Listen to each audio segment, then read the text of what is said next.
livro foram reunidos 25 histórias de mulheres cuja vida é pautada pela fé, pela humildade, pelo amor ao próximo. Mulheres que sofreram preconceitos, sofreram diferenças sociais, né, culturais, religiosas da época, mas mesmo assim, escolheram o caminho do amor, da verdade, da vida, seguindo, né, o grande convite que Jesus veio nos fazer há mais de 2000 anos.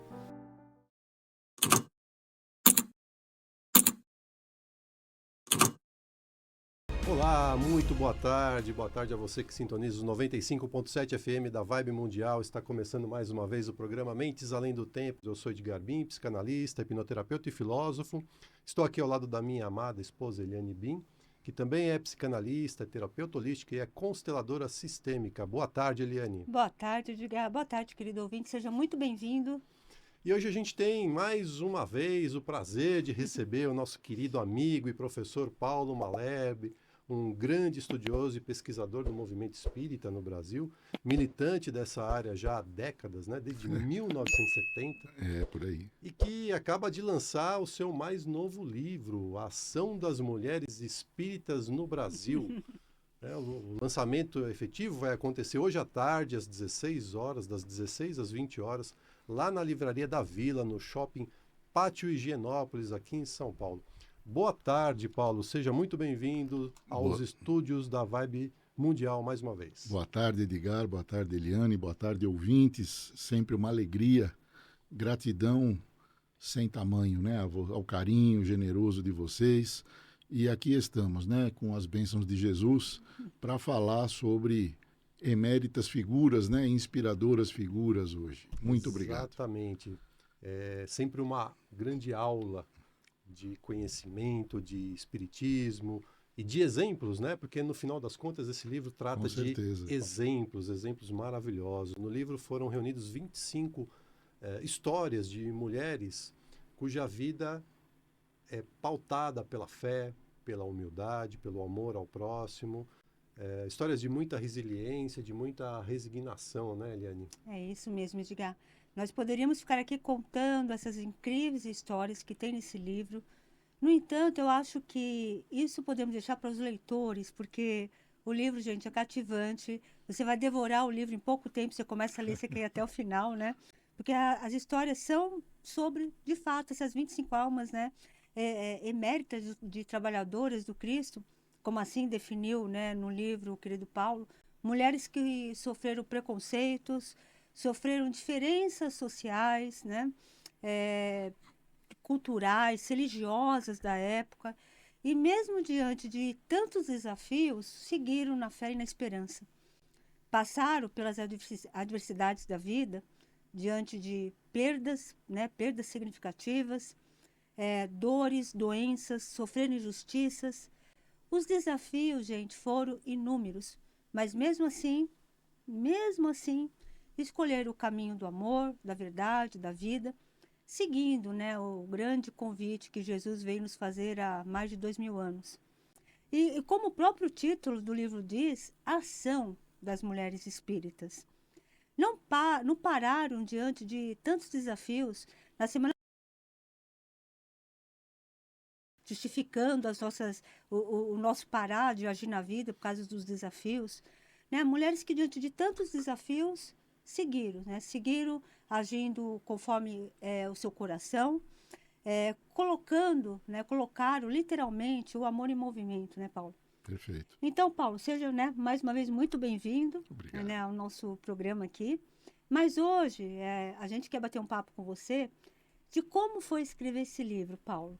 Conta pra gente de onde surgiu a inspiração de escrever sobre mulheres espíritas, né, do Brasil, e por que sobre mulheres?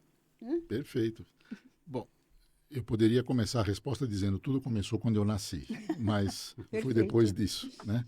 Na verdade, a gente já trabalha nesse trabalho de voluntário na prevenção e superação das drogas, né?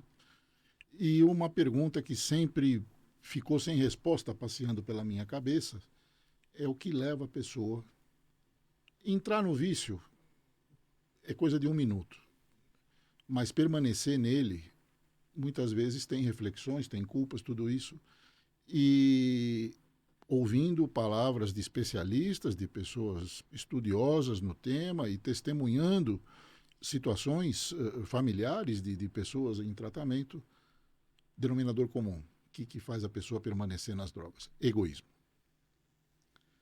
Porque a pessoa desenha um mundo alienado da realidade só para ela, mesmo que isso custe para si e para aqueles que querem o bem da pessoa. Eu falei, bom, mas Deus tem resposta para tudo, né? E o antídoto do egoísmo é a figura feminina. Sim. Então, esse desprendimento, primeiro que não teria humanidade sem mulher, né? Das mais de 8 bilhões de almas que nós temos aqui hoje, conforme a doutrina espírita nos fala, almas encarnadas, não teria humanidade, tinha, não teria... Né? E aí, vamos dizer, a figura feminina, ela é esse elo de ligação entre o Criador e as criaturas, né? Você como mãe, você não que é pai, então a gente está no mesmo, somos companheiros de categoria. Mas Eliane sabe que ter mãe não é só ter uma ideia, né? Não é um passeio no shopping. Sim. Envolve vida inteira, porque filho é que nem livro, é para sempre. E né? como você falou, né? Tantas mães dedicadas ao filho ali, envolvido com drogas, tudo, né? E de fato dedicam, né? Abrem mão das suas vidas. Se colocam em situação de risco para minorar os riscos.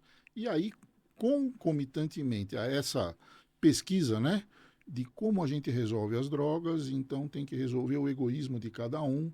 Aí aparece a figura da mulher materna, a abnegação, a dedicação. E, por outro lado, na época, uma das atividades voluntárias era como expositor em sala de aula no curso básico de Espiritismo. E a gente percebia que cada turma que chegava ignorava, quer dizer, o que tinha de passado do Espiritismo. Alguma coisa de Kardec, alguma coisa do Chico Xavier, acabou. Falei, poxa, tem uma mulherada espetacular aí, né? Vultos, né? Sem os quais a gente não teria nem material didático, né? Sem contar os exemplos de vida, e comecei a rascunhar. E, na verdade, temos aí mais de 120 biografias, né? Rascunhadas, mas escrever sobre si mesmo é uma coisa. Agora, escrever sobre outros, principalmente sobre quem já não está mais no mundo, do lado de cá do muro da vida, é uma responsabilidade enorme. E aí a gente sempre elevou, né, em prece, pensamento a Deus, pedindo autorização, se podia. E as 25 almas que estão no livro, tivemos joinha, tivemos ok. Contato, outras, a gente recebeu a resposta, agora não. Quer dizer, nunca. Agora não.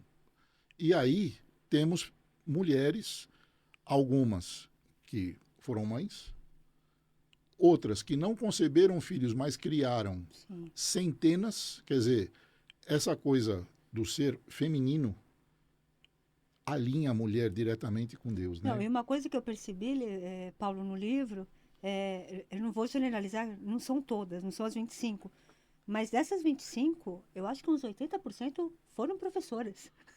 Uns 70, compromisso, 80, né? educadoras de almas e de mentes, olha, né?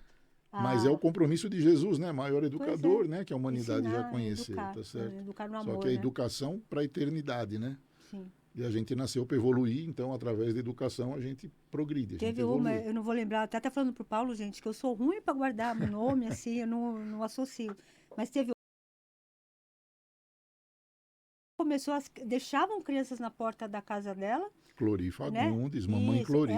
Mamãe Clori, isso. Ela pegava aquela criança e não só cuidava, ela registrava como filho dela. Mais de 1000. Mais de 1000, gente. Em nome mil dela filhos, e em do nome marido. dela e do marido. E né? a bondade de Deus me permitiu conviver com ela por vários anos, né? Você conviveu com ela? Sim.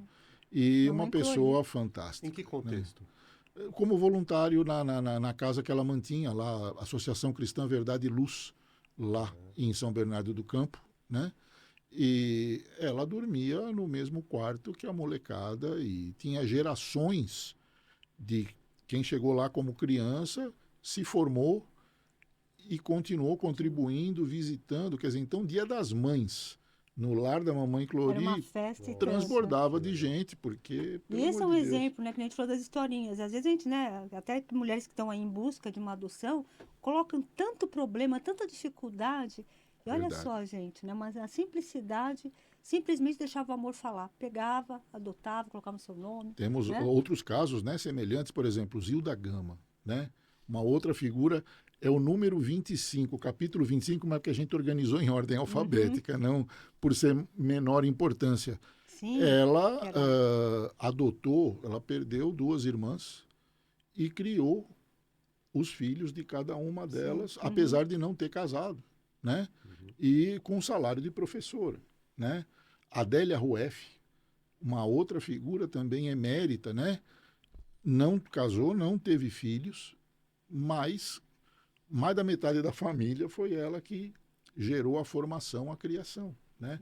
Benedita Fernandes, que nós já falamos, que veio de moradora de rua, discriminada, também não casou. Uma quantidade de filhos que ela registrou em nome dela supera dezenas. Né? Legal.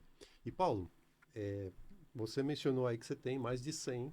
Sim. Então tem 2 perguntas que eu queria fazer numa só. Será esse um indicativo? Primeira pergunta, será esse um indicativo que nós teremos o volume 2 do livro? Segunda pergunta, como foi escolher dentro desse universo essas 25 que compõem essa edição que está sendo lançada hoje? Lógico que você já deu um spoiler falando, né, que autorizaram, mas além disso teve outro Não, na verdade, como eu disse, a responsabilidade, né, a mochilinha de pedras que a gente põe nas costas quando resolve falar sobre outros, principalmente pela ética, né, pelo respeito daqueles que não mais estão aqui no mundo, né, dos encarnados, a gente então pede a Deus, e quando tem a liberação, essas 25 vieram com o ok, né, numa situação particular. Nós já tínhamos o material e chegou o mês de março de 2020. Dia 12, dia 15, tiraram o mundo da tomada. Mandaram entrar em casa, e, encher a janela e fechar o portão. E não respira, senão é perigoso. Né?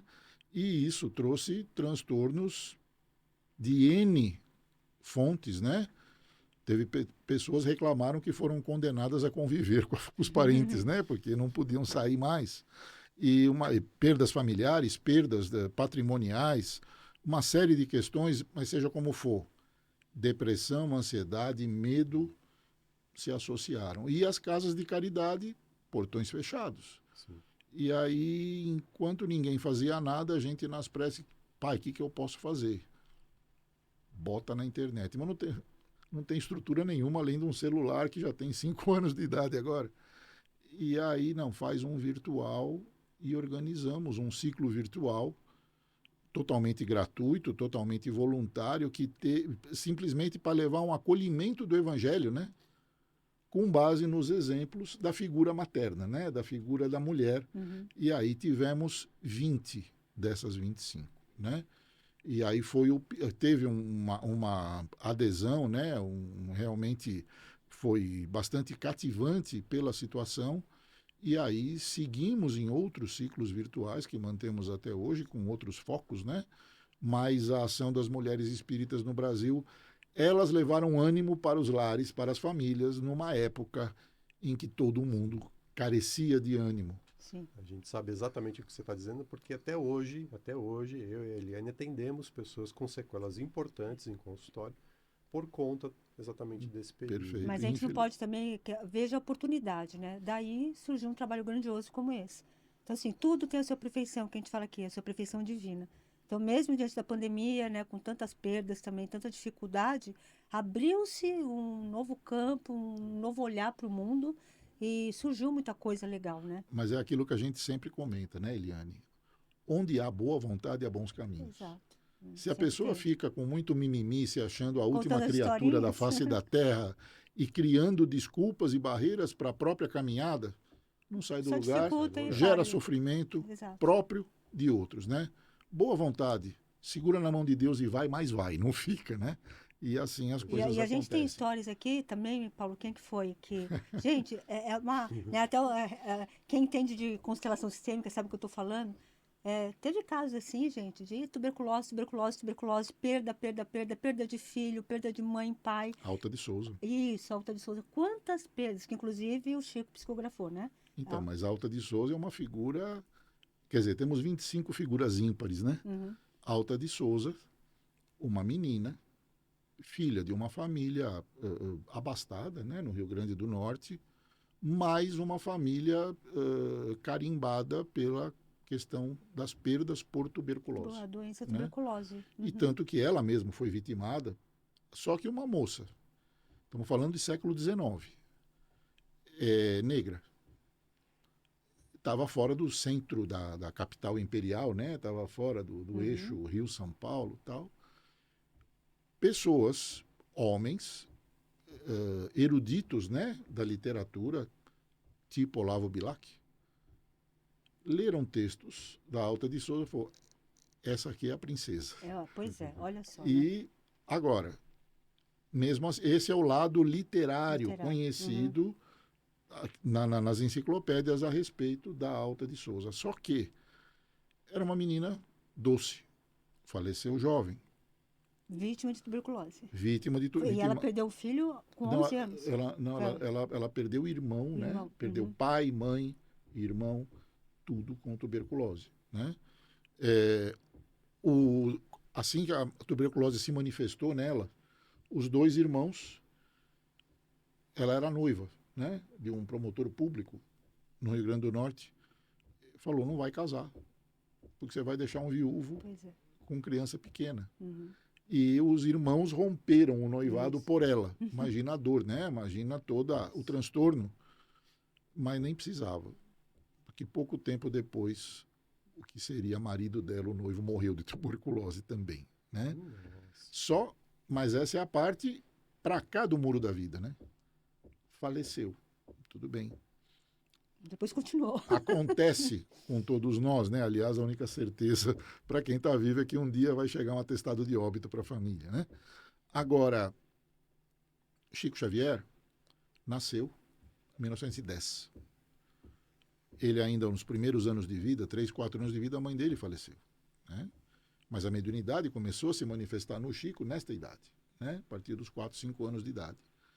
E nessa época ele já tinha uma madrasta que o maltratava, né? O pessoal fala de bullying hoje, não vai perguntar para o Chico, né? O que era maus tratos, né? E uma menina, tanto a mãe vinha para ele à noite consolar, quer dizer, ele ia para a cama chorando, ele mesmo relatando pelos maus tratos, né? Mas a mãe vinha fazer carinho no rosto dele e ele dormia sorrindo, né?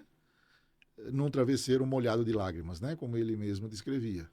E tinha uma menina que na escola aparecia para brincar com ele, mas só ele via a menina. Que era alta. Que era Alta de Souza. Então ela, antes do Emmanuel, ela tutelou o Chico menino. Que legal. Fazia companhia, explicava a pegada das coisas da mediunidade para ele, e ele tinha o maior carinho. Tanto que, na primeira obra do Chico Xavier, né, o Parnásio de Além Túmulo, está lá Alta de Souza, logo de cara. E isso é legal que o Paulo está trazendo, que a gente acha que a nossa grande, que a missão, nosso propósito, gente, não para que não, né? Então, sempre que você tem esse propósito de coração, de amor, né, de algo pro próximo, para você e pro próximo, isso continua. Então, às vezes, a nossa tarefa, né, até intensifica depois, né, do nosso desencarne. Você quer falar uma coisa ou eu posso ir para o... Não, acho que pode ir para outro. Então, e Paulo, por causa do horário também, uma coisa, assim, que me pegou muito, pensando, né, na reforma íntima, que é o nosso propósito, assim, se autoconhecer, né, autoconhecimento. Em algum momento, ao escrever esse livro, você percebeu algo que te tocou, né, algo que fez acender aquela luzinha, te convidando à reforma íntima? E se teve alguma história que mais te tocou, né? Se teve, você pode contar pra gente? Perfeito. Pô, vocês estão falando que está acabando o programa, eu pensei que até amanhã cedo, não estou entendendo. De fato, dá vontade de ficar aqui É uma pena, mas... Tem muita história, viu? Tem muito papo gostoso. Mas, na verdade, sem a menor dúvida, viu, Eliane, reforma interior, em cada história dessa, transpareceu de maneira muito evidente, né, com letras maiúsculas, na compreensão de que preconceito, discriminação, são tumores morais, né? Que prejudicam a qualidade de vida dos dois lados do muro da vida. E essas mulheres, através da boa vontade e da abnegação superlativa, superaram tudo isso. A gente tem, por exemplo, né? Estamos falando, parte delas viveu final do século XIX, outra parte início do século XX, e as mais jovenzinhas aqui estão, né? Tem mais 4 das 25, né? Que nós tivemos a satisfação de trazer ao conhecimento do público. Deus me permitiu conviver com 10. Mas eu queria te perguntar também, dessas 25, quantas você 10 conviveu? tive a chance de dizer, e Deus me coloca nos lugares certos, ou como, né? Posso me considerar um privilegiado, né? Se eu errar é por minha culpa, porque falta de bons exemplos não faltaram jamais. E tem 4 que estão do lado de cá do muro da vida, A né? Zilda Gama você conheceu? A Zilda Gama não tinha nem nascido ainda. Qual que é? Ah, tá, não, de mil... Tudo bem, Ela a minha faleceu. idade, está todo mundo vendo, o cabelo Não, ela branco, a faleceu em falta de 1969, cabelo, tá. mas eu estava tocando harpa ainda, né? Eu estou perguntando, gente, que ela é prima Prima. do seu Luiz Werneck, que foi fundador de um centro onde nós trabalhamos, eu, Edgar, o Paulo Seara também. Bendita aqui né? em São Paulo. A Seara Bendita, que fica aqui no Campo Belo, em São Paulo. E ela foi prima. Eu falei, será que o Paulo conheceu, né? Que o Paulo está na Seara há tanto tempo. A gente estava aqui em São Paulo, né? Nessa época. Mas eu digo, respondendo a sua questão, então, nesse foco do que a gente aprendeu em termos de reforma íntima, preconceito, discriminação, da abnegação superlativa, podemos ver, por exemplo, alguns exemplos, né? Igreja Católica e seus fiéis discriminaram fortemente. Anália Franco, aqui em São Paulo, no Rio de Janeiro também. Ana Prado, Zilda Gama. Nem por isso elas desistiram da mediunidade, da caridade e do auxílio ao próximo. Adelaide Câmara, né, conhecida como Aura Celeste, né, ela viveu inúmeros dissabores com os protestantes, que era o berço religioso dela, da família dela, e nem por isso deixou ela foi tutelada pelo Dr. Bezerra de Menezes, né? E deixou o protestantismo, conversava com quem era esclarecido, mas quem era radical, nada. Benedita Fernandes, né? A gente já falou, e tudo que a gente falar sobre ela é pouco, né? Também superou uma série de dificuldades aí e conseguiu construir um legado realmente superlativo. Agora, você tinha me perguntado sobre um destaque, né? Não posso ser injusto. Mas Ana Moton é uma figura também que exemplifica, porque é uma pessoa absolutamente comum. Isso, uma escola, uma professora... Ela me chamou a atenção também. Uma professora de escola primária, filha de imigrantes austríacos, casou seu Ferúcio, marido dela, quase 20 anos a mais do que ela, carpinteiro na época, a companhia São Paulo Railway, todos os vagões de trem, que era o transporte público, né, de maior volume na época, de longas distâncias, era tudo de madeira. E o seu Ferruccio era carpinteiro para fazer os vagões, bancos lá, tudo isso.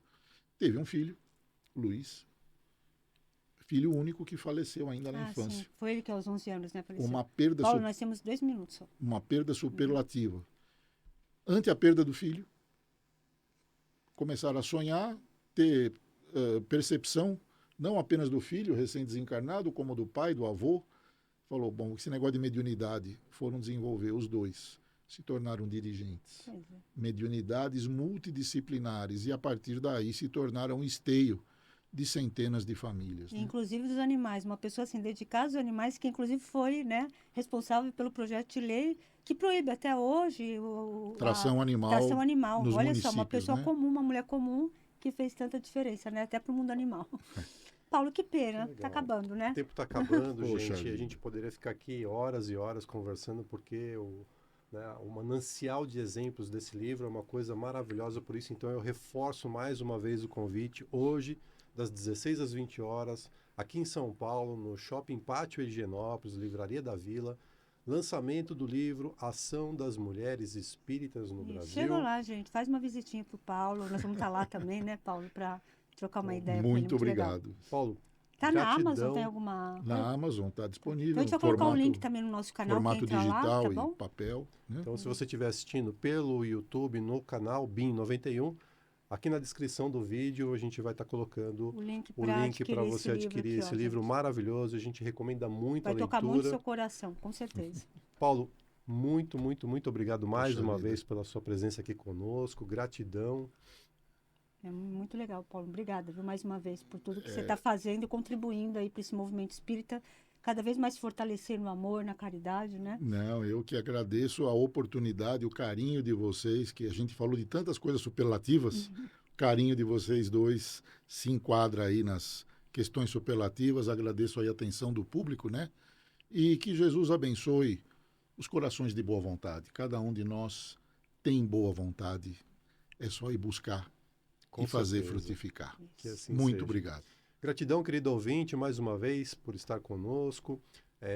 Caso vocês queiram mais informações sobre o livro, sobre qualquer tipo de atividade nossa, você pode acompanhar a gente no nosso canal no YouTube, youtube.com/bim91, ou enviar uma mensagem pelo WhatsApp para a Eliane no número 984209959, ou para mim no número 11 97274 7997. Queridos, gratidão. Sábado que vem a gente se encontra mais uma vez. Queridos, gratidão pela audiência. Tenham todos uma linda, abençoada semana e até sábado que vem.